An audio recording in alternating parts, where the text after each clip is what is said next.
Ang 5 ugali ng masiglang senior. Magandang araw po mga ka-senior. Alam niyo ba, ang mga senior na masigla at masaya sa kanilang golden years ay may ilang simpleng ugali na ginagawa araw-araw. Sa episode na ito, ibabahagi natin ang 5 ugali ng masiglang senior na pwede rin nating sundan para manatiling malusog at masigla.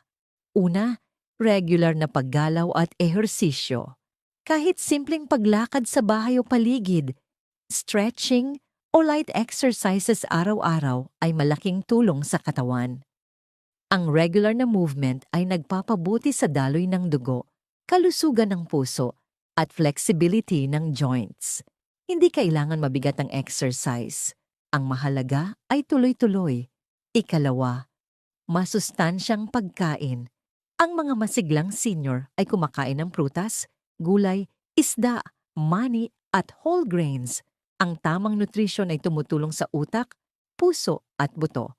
Ang omega-3 sa isda at antioxidant sa prutas at gulay ay nagbibigay proteksyon laban sa aging at stress. Ikatlo, may purpose sa buhay. Ang mga senior na may layunin ay mas motivated at mas masaya. Maaring purpose nila ang pag-alaga ng apo, pagtuturo, volunteering, o hobby. Ang purpose ay nagbibigay ng focus, motivation, at sense of fulfillment sa bawat araw. Ika-4, positibo ang pananaw sa buhay. Ang optimism at appreciation sa maliliit na bagay ay nakakatulong sa kalusugan ng isip. Ang simpleng ngiti, pasasalamat, o pagbibigay ng tulong sa iba ay nagpapasaya sa sarili at sa kapwa. Ang positibong mindset ay nagpapabuti rin sa immunity at mental health. Ika-5, social interaction. Ang pakikipag-usap sa pamilya, kaibigan, o kapwa senior ay mahalaga. Ang pagtawa, kwentuhan, at pagbabahagi ng karanasan ay nakakatulong upang manatiling alerto ang isip at maiwasan ang lungkot. Kahit simpleng tawag o video call sa anak o apo ay malaking tulong.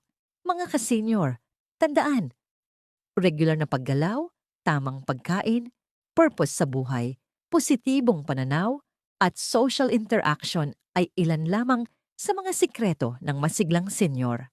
Ngayon naman, gusto naming marinig ang inyong kwento. Mag-comment po kayo kung ano ang ginagawa ninyo araw-araw para manatiling masigla at kung ano ang inyong paboritong routine. Kung nakatulong po ang tips na ito, huwag kalimutang i-like, i-share, at mag-subscribe sa aming channel para sa mas marami pang ka-senior health tips.